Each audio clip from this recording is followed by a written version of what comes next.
KFGO.com Spring Training Report is brought to you by Stop and Go. We're in Fort Myers, Florida for KFGO. Mike McFeely talking with Jim Anderson of MaxBats, and we talk to Jim every year that we come down here because it's a great local story for people in North Dakota. Jim is from Wahpeton, the great Wahpeton, North Dakota Huskies. Probably back in your day, Jim, were they the Huskies or the Wops back then? We were the Wops back then, yeah. Yeah. So, I still call myself a Wahpeton native. Oh, yeah. Yeah, we got North Dakota roots, so I love it back there. So tell us about MaxBats. It's a very popular maple bat in the major leagues. I think you said you have about 100 players now that are using MaxBats. So this is something that's really grown. Tell us the background. Tell us the story. Well, we're actually 13 years old now because the company is actually named after my son, who just turned 13 in January. And so we've really grown steadily over the course of those 13 years. We've been in the major leagues for 11 of those 13 years, and so the numbers just keep growing. So we actually have diversified a little bit too, because we're not only a maple bat company. We make birch as well, and ash. So on the Twins roster, you've got Trevor Plouffe, who he swings only ash. Jason Bartlett, now he swings our ash. But then you've got guys like Kubel and Sano, they swing our maple, and Kurt Suzuki and so on. So we have a lot of Twins this year too, and the entire minor league system swings MaxBat. And you have a deal with the Twins, right? You're telling me earlier that you actually have the deal with the minor league. So all the minor league players in the Twin system have MaxBats, and that helps down the road, I presume. Like many products, if you get them in the hands of the consumer, they'll maybe stick with them for a long time, right? Yeah, we like to say it's like they're growing up. They're growing up in the system with MaxBat in their hands. So they get very comfortable and familiar with the product, and as they progress in the system, they're going to just they won't feel as comfortable switching brands. So it's a good relationship that we have with the Twins organization.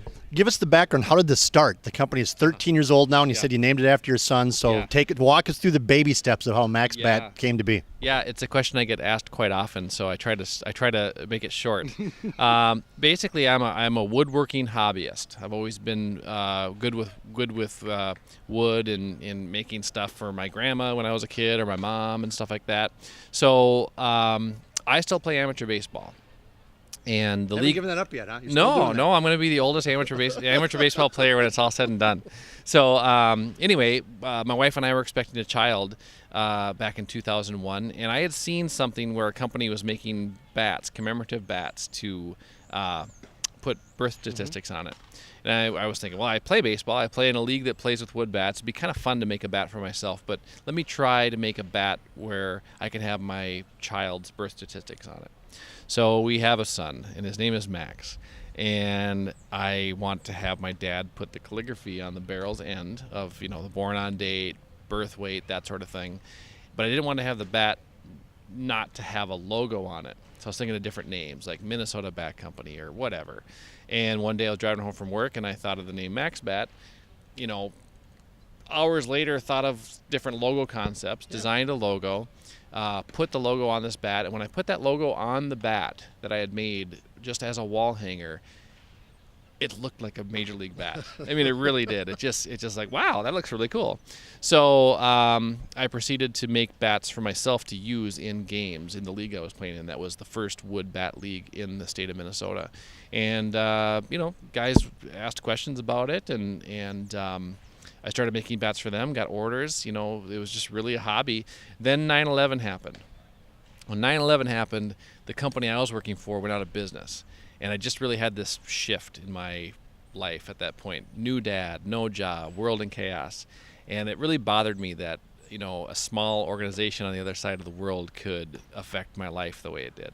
So I just decided, why don't I try to make bats as a living? If it works, great. If not, no big deal. At least I could try. At least I tried.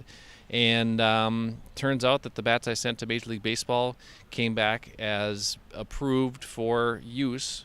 And so, which I didn't expect, to be honest with you. But they said, yeah, you can go ahead and make bats for professional players now. And so I started doing that. So how do you get your foot in the door? Because this is a business. It's very competitive. I know I see other guys in the clubhouse this morning pitching their bats to the Twins. So how do you get your foot in the door as a guy from Wahpeton, North Dakota, who lived in Minneapolis at that time? I mean, how does it start? Well, fortunately for me, we have one of the best organizations in baseball, the Minnesota Twins. they were really helpful as far as giving me a hand and some guidance as far as how to make this work. So, Doug Minkiewicz at the time was real finicky with what bats he used, and so I was given a bat to try to make his model. Part of it is a little bit of a luck. I was making these in my basement when I first started, but shortly after I got that approval letter, I really had to try to find someone who I could partner with. And so our facility is actually located in Bruton, Minnesota, which is 2 hours west of Minneapolis. So I have two business partners, Paul Johnson, Dick Johnson, and we have 8 employees. The question, I'm kind of getting off track here, but with my sales background and so on, and my business partners woodworking and wood turning experience and so on, the combination of those two really helped us develop a really great product.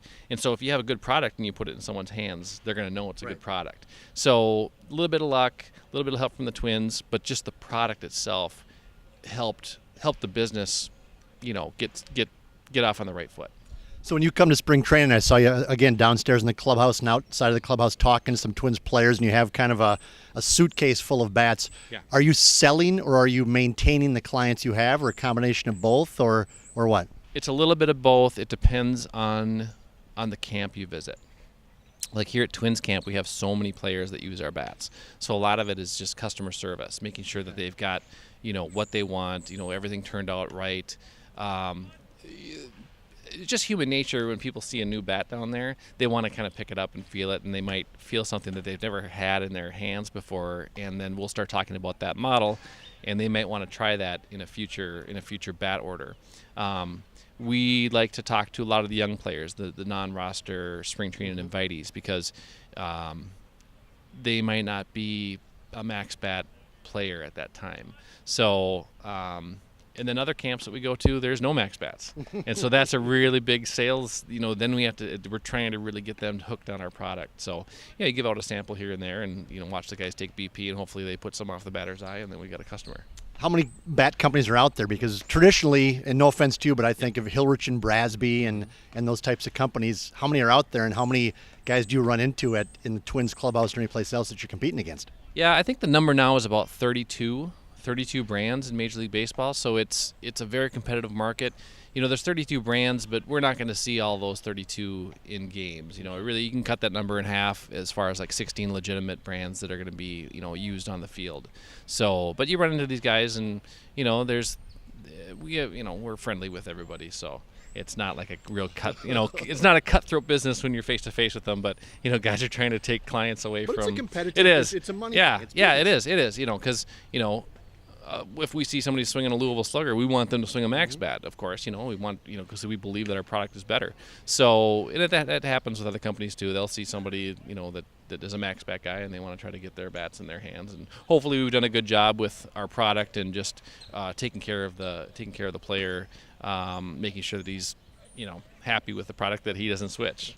Now, you played a very high level of amateur baseball, far higher than I ever played at in amateur baseball, town team baseball. But you were telling me a story last year, I think it was about Darren Erstad, that when he picks up a bat, and it just amazed me because I played baseball for 25, 30 years, and a bat was a bat, although there's always a little bit different feel to it. But recount that story, because Erstad was so good at what he did that the type of bat that he had, he could tell exactly what was in his hands. It was amazing. Yeah, it's one of those stories that I actually share this with quite a few people, because it is kind of hard to believe what he said, being just an average player, not playing at the major league level. So Darren Erstad he'd give us an order for maple. He might give us an order for ash. And I just stopped him one day and I said, you switch between the two wood species. Why is that? And he went on to explain that when he likes maple, but he said when he hits the ball with maple, that the ball is just off the barrel. It's just gone. He says it's just, it hits it and it's gone. And he didn't like that. He says, I want to control the ball a little bit more. And when I swing with ash has a little bit more flex. So he said, when I swing and I hit the ball with ash, the ball is on the barrel longer than with maple. And I feel like I can control the ball, and I can send it to different parts of the field. And I was just, my mind was just blown, because I'm thinking, oh my gosh, you're telling me you can do this with baseballs thrown at you, between 93 and 100 miles an hour. But He could. Yeah, it's incredible. Yeah, yeah. We were talking earlier too. There must be something in the water in Wahpeton because you're a Wahpeton native. Robert Schuler and the Schuler family has giant sunflower seeds, which is huge in Major League Baseball, and they're trying to get even bigger. And then Mark Stutrud from Wahpeton has Summit Brewing down in St. Paul. It was in on the ground floor of that, and that's a big part of Major League Baseball and the Twins right now. So what's going on in Wahpeton with you guys? Yeah, I don't know. It must be the beet plant or something. Who knows? Thank you, Jim. I appreciate it. Good to see you again. Yeah, thank you very much.